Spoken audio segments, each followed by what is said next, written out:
Yummy, hay na. Ipapang na lang ang kulang ating tatawagan.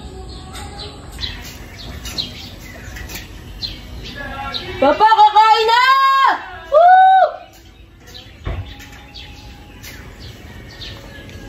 Iyan ho hindi matawag sa isang tawag, kaya pupuntahan pa natin iyan. Tingnan natin ang ginagawa ni Papang. Ari hindi matatawag sa isang tawag. Siyempre, kailangan madaming beses ka. Daming beses mo tatawagin.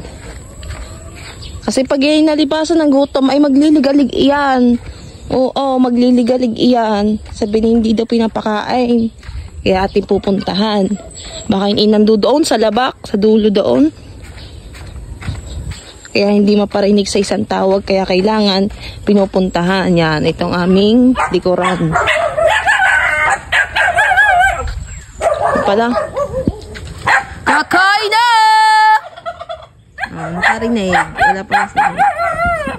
Okay, ginawa na rin. Ay, dalang ang gamit eh.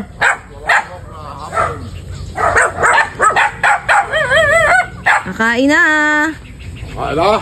Yay! Yung ginawa niyong iyan? Kakain tayo. Ay, ako naggawa doon ng kuwan. Ang hapon na ng manok. Hapon na ng manok. Manok na naman ako inuna. Yan.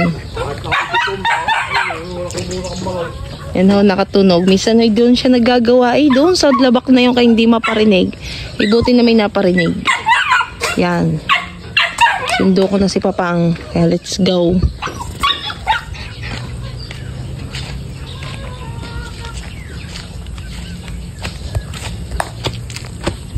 Kakain na. Umagahan.